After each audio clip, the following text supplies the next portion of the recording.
Anarchy is just the removal of hierarchy. You have a system free of hierarchy and you have anarchy, which is not chaos.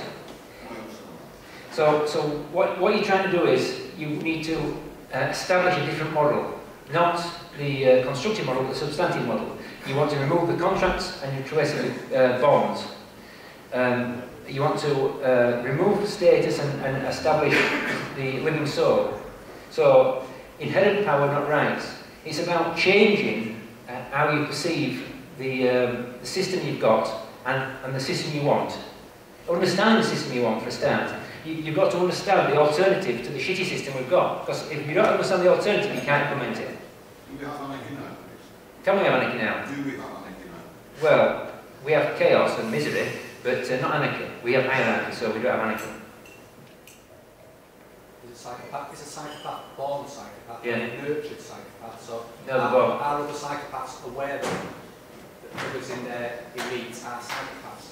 They can identify each other. I mean, it's been documented. They innately can recognise another psychopath. And plus, what they do is they test each other through rituals. That's why they have such perverse. The elite have such perverse rituals. You know, like homosexual activity and murders and various other things that they do. It's about identifying a psychopath, making sure they certainly are a psychopath before they trust them. It's basically, if you consider evolution, predator and prey, the ultimate evolution is for the predator to be identical to the prey. That's the ultimate evolution. That's what you've got here. You've got the ultimate evolved creature, which is man, and you've the ultimate predator, which is man, but not man. So you've got the soul and the unsouled, the dichotomy of the two. Everything's in dichotomy. So they should make up one in a thousand, but they carefully watch their bloodlines, and it's estimated that it could be as high as 3 to 4% of the population, which is an enormous number of psychopaths.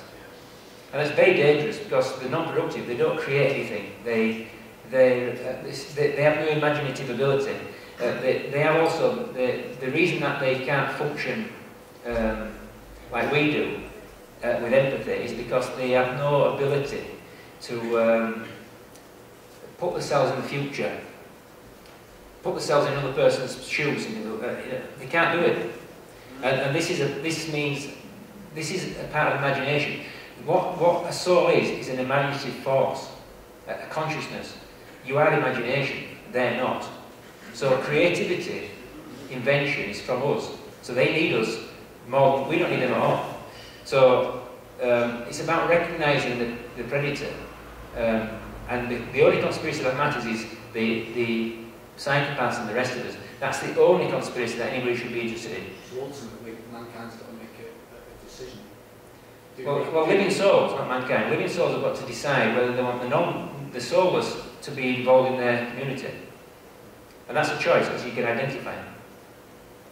The point I'm making is that ultimately the decision has got to be we can't have psychopaths. So again, what do we do with psychopaths? Well, you can separate now. I suspect it's been done in the past because you've got a real concentration of psychopaths from Georgia, which they're now called Jews. There's enormous numbers of psychopaths in the Jewish community, and they also watch bloodlines. Any group that watches bloodlines is really identifying itself as psychopaths.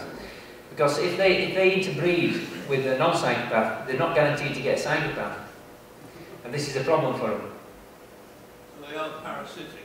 Yeah, parasitic ultimately. They have to be, because they have no imaginative ability. So they're like vampires? Yeah, you could equal them to a vampire. Yeah, you're distracted, you're overly entertained. Well, it's bread and circus. That's one of the tricks. I mean, they've done it since the Roman times. Bread and circus. Yeah. You give them plenty of food and entertainment, and then you can do anything you want to the morons. Yeah. And because they treat us like cattle, the psychopaths, they know that if you give them bread and circus, 99% of them will just act like sheep. Sometimes it's aggressive. People can be aggressive. If you're confronting them with evidence that creates dissonance in the mind, that refutes their firmly held belief that this lie, they've got this lie really deeply. They've invested in this lie. It threatens their world. It threatens their entire world, yeah. Yeah. You've got to do it very gently. Yeah. A cricket bat or a baseball bat, yeah. I'm not following. I'm talking about the Azakazi Jews from Georgia. It's mainly those that are the Zionists as well. The other ones, the original, if you like, they're only a small fraction, maybe a few percent of the Jewish population. They're not the ones that are the problem. The ones that are the problem are the Georgian Jews, which were there must have been something concentrated that population at some point in history into Georgia, and there's been a real problem ever since. It's always the same game, which is to make people stop acting. So they want you to be inactive. That's why you get all these different reinventions. I mean, if you go back 100 years, the Vatican reinvented born-again Pentecostal evangelists. So they created a religion, a new religion, Pentecostal evangelists, and all people who were dissatisfied with that nonsense jumped into this nonsense. Because it's always attractive to a certain type of person. The type of person that could be a problem for their power. So then about 50 years ago, they invented, the Masons invented the New Age movement, where you get this calm nonsense and all these other nonsenses that you know, people believe in. So again, it's in action. Calm is a form of inaction, like prayer. Prayer didn't work, neither does calm. So they go, well, don't worry about it, just pray, it'll all be good. This is religion. So then they say, no, don't worry about it, calm will get it. You don't have to worry about it, psychopath can do that, it's good. And then calm will get it later. That's how they work. So they constantly rebrand, recreate to make people inactive, to stop people from doing anything. So they say, oh, we've sorted it out, don't worry about it, it's all good now. That's the media does the same thing. The politicians do the same thing. Nothing changes, but they give a perception of change. People generally seem to not be able to organise themselves very well. That's because they're still, like I said in the talk, people are based in the child. The mind is, they're looking for a leader, they're looking for an authority figure, they're looking for a father figure. They're still babies. You have to do it yourself. They're very good at imitating emotion, apparently. But they must be very common if it's true that there's up to 4% of the population are psychopaths. We feel all the time. But they're very tricky to identify. A lot of them are very charismatic, like Obama. I mean, he's a clinical psychopath, without any doubt at all, but they're very personable. They naturally are. Because the predators, I mean, they have to attract the prey. So it's like the lure. But yeah, if someone's really charismatic, you can speak it, yeah. See, I'm not charismatic at all. See, the bigger the example, the more people will copy it. So eventually, it'll be self-evident. Their system is crap, you don't need it, and you can create a substantive system without any fictions at all. A fiction is a lie. That's what the psychotic system is based on. Lie upon lie. That's what they want you to believe. They want you to believe every lie they come up with. Life sense. Yeah, license, yeah. Well, it's like areas of study. Physics, full of lies. I mean, they had the Zionist Einstein. Everything is ever a lie. They plagiarised lies. I mean, they haven't changed their understanding of physics since Einstein, because they based it on lies. They never will. They'll never get anywhere with physics. They never advance. It was shooing along until Einstein. People were discovering and creating and finding things out all the time. Then Einstein, no. Since 1930, bugger all. Apart from string theory, which is just a guess. I mean, they had the Jesuits came up with the Big Bang theory, utter rubbish. So they build upon these utter lies that are disproved constantly, and they have to invent other lies to cover the lies of the lies. It's like, you need 96% more matter to have Big Bang. I know, we'll have black holes. I know, we'll have dark energy. I know, we'll have invisible shit. You know, that you can't detect at all. It's just bullshit. And people swallow it. People accept these lies, and this is the problem. See, evidence? No evidence, no. Well, they can't detect them. They're black. It's dark. You know, it's such a shit. They do it all the time. You know, like the distance of stars. That's utter bollocks. I mean, they don't know the distance of stars at all. It's just made up. And people accept it as, oh, it's rock solid science. That's all true. They're constantly lying. The Earth is expanding. People don't know the Earth is expanding. All this pushing under shit that the geologists know, bollocks. The Earth's been expanding. It's 200% bigger than it was 200 million years ago. I mean, if you look at the shape of the land, it all locks back together as a single ball.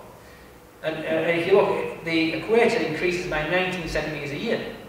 Now it's an open energy system. They say, oh, it's gravity-based universe. It's not. It's an energy-based universe. Common sense dictates that. Everything is energy. Yeah. Oh, it's a gravity-based universe. It's all based on these black holes. Yeah. Yeah.